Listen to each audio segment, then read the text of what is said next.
Hello, this lecture is on the Hellenistic Age.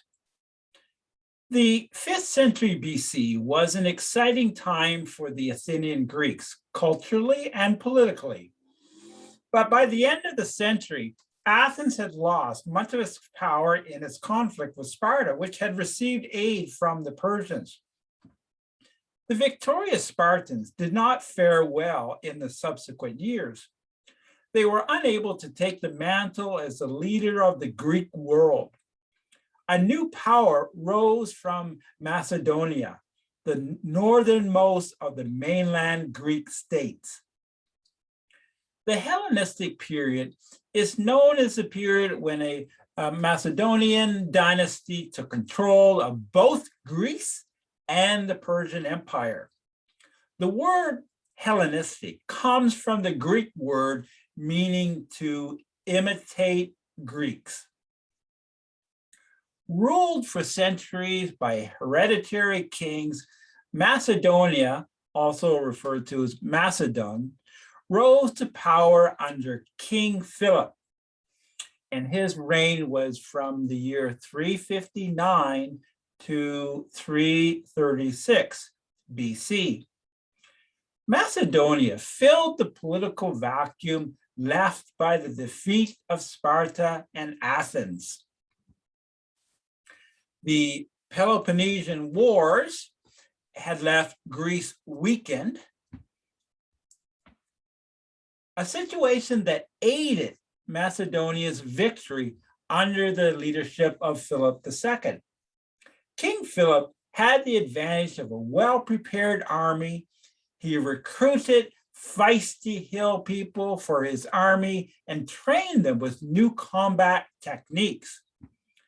For example, the army used 4-meter pikes, which allowed them to spread out and form a superior formation to the traditional phalanx. Philip also took advantage of hired mercenaries, especially fighters knowledgeable of modern tactics of battle. He was to conquer Athens and all the Greek cities.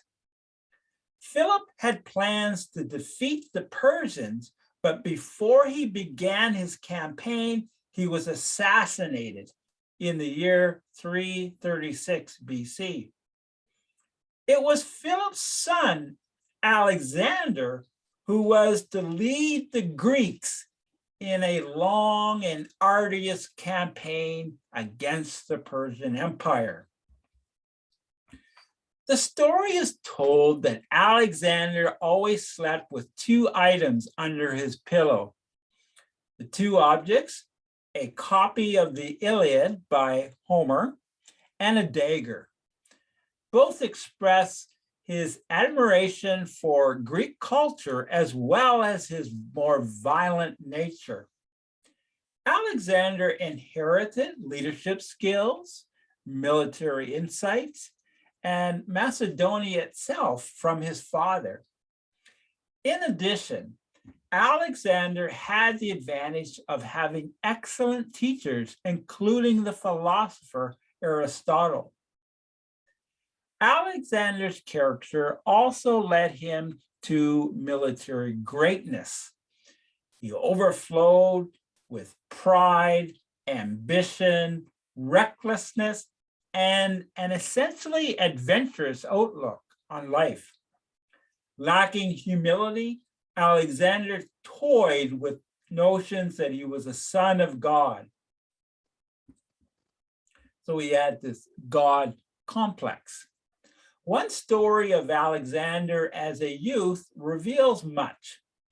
There was a horse in Philip's stable that no one could ride. And Alexander said to his father, "Let me ride it, father." And Philip replied, "No, you're too young." Alexander persisted, and the king finally gave in, expecting the horse would teach him a painful lesson. Alexander patted the horse and situated it so the horse was not seeing shadows, So looking, line him up that with the sun, and he leapt upon it. And he actually was able to ride it with control. When Alexander returned, his father said, quote, "Son, find another kingdom, for Macedonia will never be great enough for you," end of quote. At age 20, Alexander became king of Macedonia and went on to incorporate the Greeks into the largest empire of the ancient world. A man whose motives and long-term goals remained mysterious, Alexander conquered and extended the territories of the Persians in a brief 13 years of almost ceaseless campaigning. His army traveled about 22,000 miles. In metric, that would be 35,000 kilometers. And along the way, he won every battle with 15,000 infantry, 25,000 light arm auxiliaries, 5,000 cavalry, and impressive military skills. Alexander was unstoppable. His conquest marked the end of the Hellenic period and the beginning of the Hellenistic era. It all began in 334 BC when Alexander entered Asia Minor and battled the Persians first at the Granicus River. At this battle, Alexander almost lost his life. And how it's been portrayed is that he was angry. And we also get a sense of his ruthlessness. There were Greek mercenaries employed by the Persians, and Alexander showed no mercy. And Plutarch writes, the mercenary Greeks who, making a stand upon a rising ground, desired quarter, which Alexander, guided rather by passion than judgment, refused to grant. And charging him himself first, he had his horse killed under him. And this obstinacy of his to cut off these experienced, desperate men cost him the lives of more of his own soldiers than all the battle before, besides those who were wounded, end of quote. This gives you a clue, a sense of his ruthlessness. The Persian king was Darius III. Attempting to stop Alexander the following year, he mobilized his forces for the Battle of Issus. Despite larger Persian numbers, Alexander scored a victory on the narrow field battleground. By 332, Alexander controlled Syria, Palestine, and Egypt. And there is the story of him, again, being influenced by the Iliad. And after the siege of Gaza, some sources say that Alexander placed thongs through the ankles of Bacchus, this was the defeated leader of Gaza, fixed a rope around those thongs and tied this to his chariot. Then the body of Bacchus was dragged around the city of Gaza. This is a clear imitation of a scene from Homer's Iliad, where Achilles dragged the body of Hector, whom he had just killed, around the walls of Troy.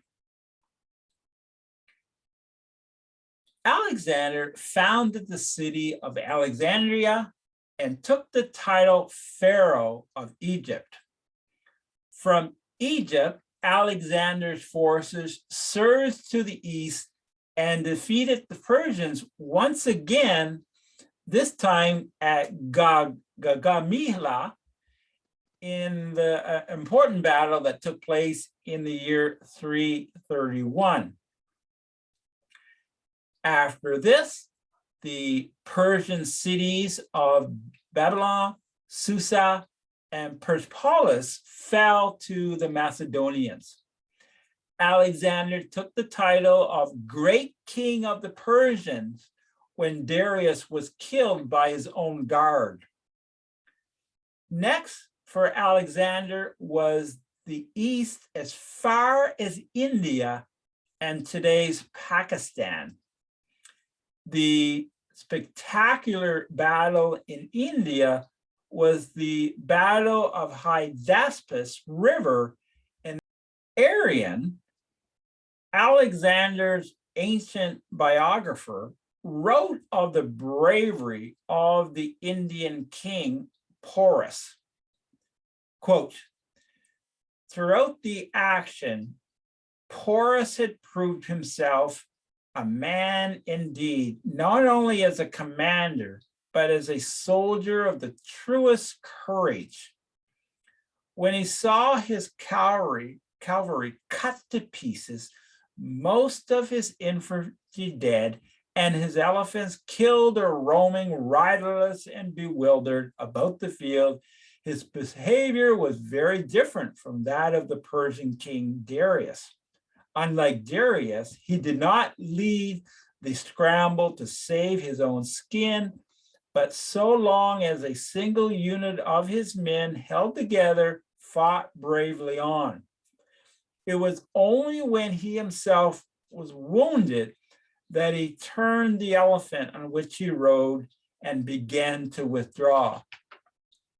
Arian also wrote that Alexander was so impressed with Porus that he restored to Porus his sovereignty over his subjects, adding to his realm other territory of a greater extent, end of quote. And Porus actually was a mammoth, a large man, and not only his physical presence, but just his courage had impressed Alexander. The soldiers, however,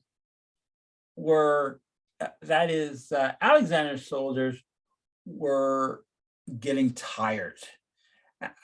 Alexander wanted to go further east, but his men refused to go. The soldiers had enough of constant campaigning. Intending to rule as well as to conquer, Alexander sought to consolidate his empire by respecting local customs and religions and encouraging marriages between his Macedonian leaders and the daughters of local elites. He built over 30 cities, which became both commercial and cultural centers, and the key element in transmitting Greek culture to non-Greek peoples. He held that all men were created equal. In fact, Alexander, quote, issued in an age of monarchy and an age of individual freedom for the corollary of all men being created equal was that all men equally should have freedom, end of quote. Of course, one has to make note that slavery did continue. Victim of a fever, Alexander died in 323 BC. So very shortly after his the battle at against Porus, which was in 326. So he died of a fever, and he was only 33 years old, and he had yet to solidify his conquests. There was no successor who could fill Alexander's shoes, and his empire broke apart. Following a period of struggle over succession to this empire, Alexander's holdings were divided, and there were three major dynasties. There was the Ptolemies in Egypt, and the Seleucids, who controlled Western Asia, and the Antagonids, who ruled near the Macedonia itself. The conquests of Alexander did lay the groundwork for the Hellenistic Age by spreading Greek culture from Egypt to India. A common language facilitated learning and its application. Koine, a Greek dialect, became universally used. Wide areas of the Middle East, in a process known as Hellenization, acquired knowledge, interest, and art forms of the Greeks. Literature, philosophy, politics, city life, and the economy, the Hellenistic era offered a striking contrast to the world of the city-states, going back to an earlier period, and the best examples being Sparta and Athens, these city-states. Eager to attract Greek citizens to their new territories, Hellenistic rulers sought to transplant elements of Greek culture to their new cities. They built temples, theaters, and gymnasia, which provided urban dwellers with the amenities of Greek life.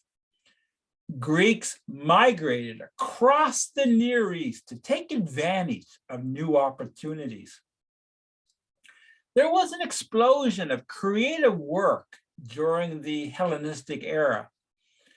Artist, historian Margaret King writes, quote, depicted exactly what they saw, the ordinary and the weird, the beautiful and the deformed, human bodies asleep, at play, drunk, or dying. Every wealthy patrons learned to accept realistic portraits which revealed defects and deformities. End of quote. Now, I mention this because this was contrast to the earlier artists of Greece. If we go back to the classical artists of Greece, they sought to depict ideal beauty. And for the Hellenistic era, we see the artists, more realistic with their subject matter. Literary works magnified at this time. For example, the library at Alexandria housed more than 500,000 papyrus rolls of literary works. Of course, this earlier period, we don't have bound books. As far as education, there were schools of this era had children 7 to 14 years old learn letters and words. This was done mostly by repetition. The 14 to 18-year-olds had a curriculum of classical works. For those seeking higher education, even higher than the classical works, there were scholars to teach philosophy, rhetoric, or medicine. In this era, there were many scientific achievements. The mathematician Euclid gave us the fundamentals of plane geometry. Archimedes, another mathematician, invented calculus, and he also calculated the value of pi. Hellenistic society was recognized as one that consisted of many peoples, replacing earlier Hellenic simplistic concepts of Greek versus barbarian. If we go back to the Greeks of Athens and Sparta of an earlier period, it was the Greeks and everyone else were barbarians. It's much more cosmopolitan during the Hellenistic era. For example, by the 1st century BC, the city of Alexandria consisted of 1 million people from diverse national, cultural, and racial origins. Since Greek civilization had spread from the Aegean to India, the Hellenistic world developed a more open cosmopolitan outlook. Women also enjoyed new power and independence in Hellenistic cities. Controlling their own property, women now entered public and political life, and in some regions were equal to men. I want to say a few words about the economy.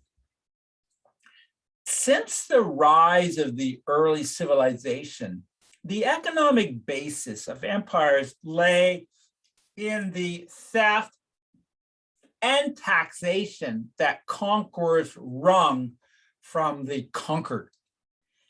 There was trade, but sometimes it was not easily distinguished from a raiding mission.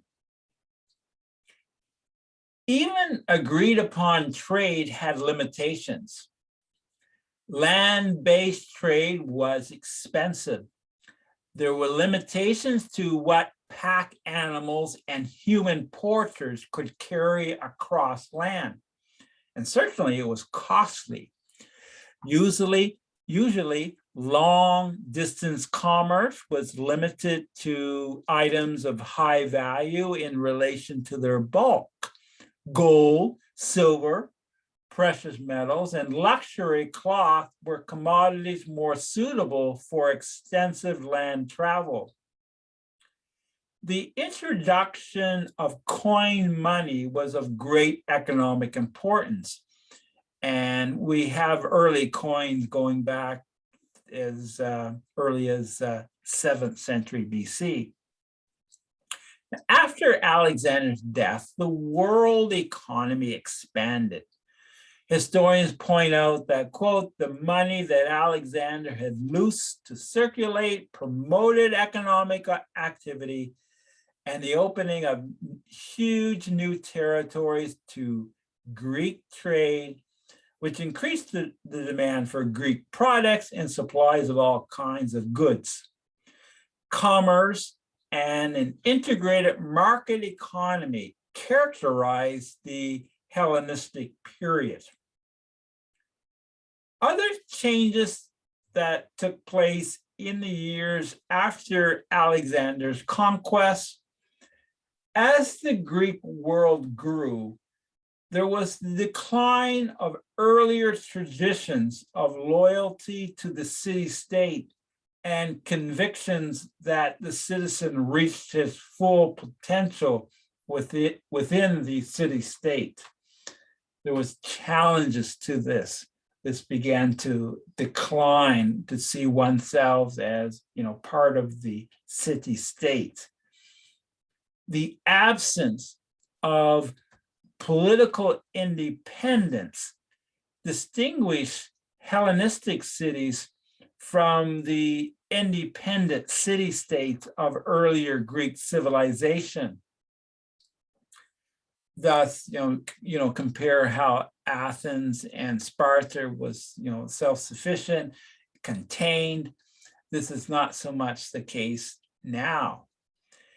Hellenic pride based on the city-state loyalty diminished as a new outlook of Hellenistic cosmopolitan superseded earlier barriers based on language, race, and local citizenship.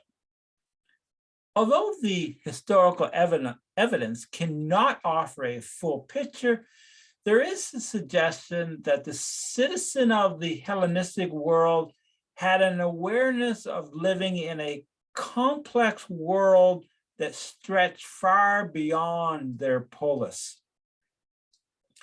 Less concerned than their classical predecessors with, that is, with political issues, Hellenistic philosophers focused on personal morality and the uncertainties of life.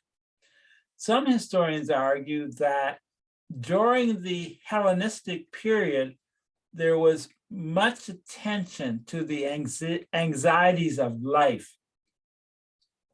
Philosophy that emerged during the Hellenistic world responded to the stress, worry, and insecurity of people living in an increasingly complex society. When one compares the Hellenistic era and even looking at a map of the Hellenistic era, how there's much more greater connections with other cities, and more activity, more flow, and this is has, some argue, resulted in life being a little bit more anxious. Again, one could look back at Sparta and the city-state and how it was, contained, and everyone sort of knew their position, and there wasn't that involvement with other cultures. So we have an increasingly complex society. I want to turn to 4 schools of thought for this era. First, the Epicureans. Epicurus, who lived from 342 to 271 BC, Epicurus of Athens sought to offer more certitude by dismissing the fear that gods might arbitrarily interfere with one's life. On the topic of death, he wrote, quote, "Death, the most terrifying of evils, is nothing to us. For as long as we exist, death is not present with us. And when death comes, then we no longer exist," end quote.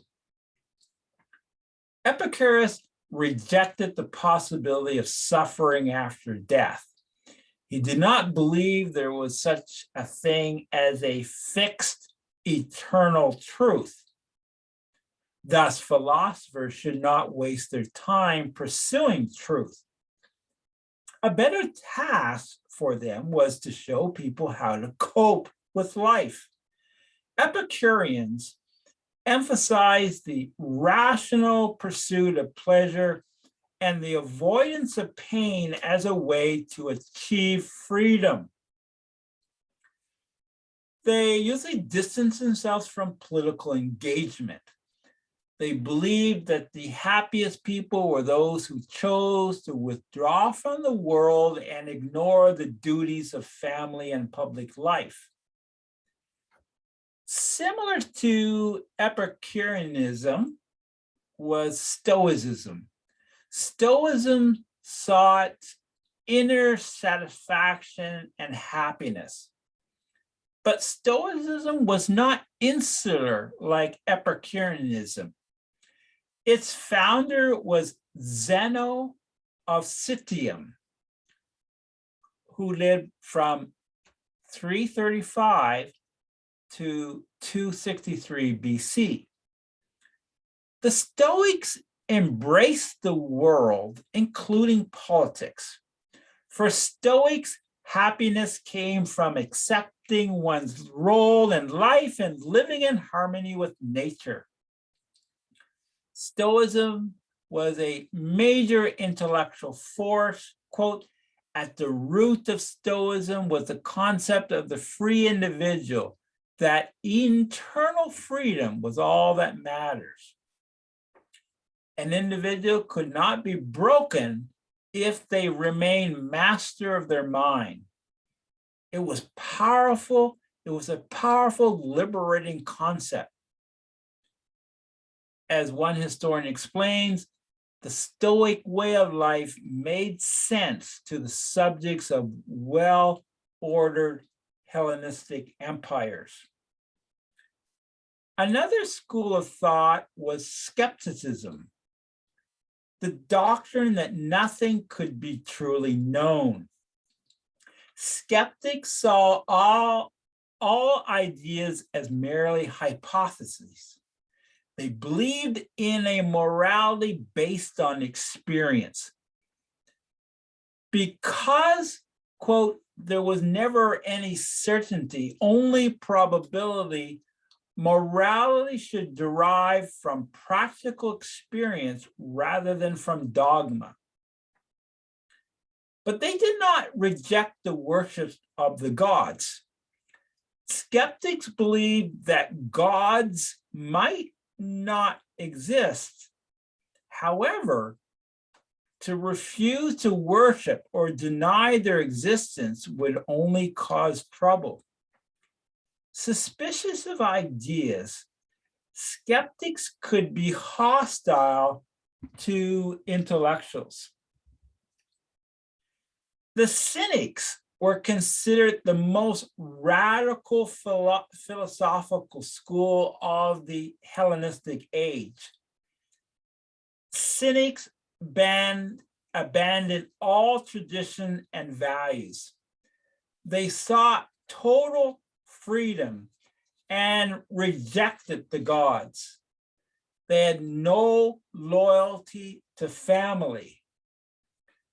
The extreme insecurity of Cynics was expressed in their disavowal of not only family, but also religion, the state, and other philosophies that had sought to give meaning to life. The Cynics sought to foster freedom through renunciation of material objects, arguing that evil originates in preoccupation with secular affairs and material goods.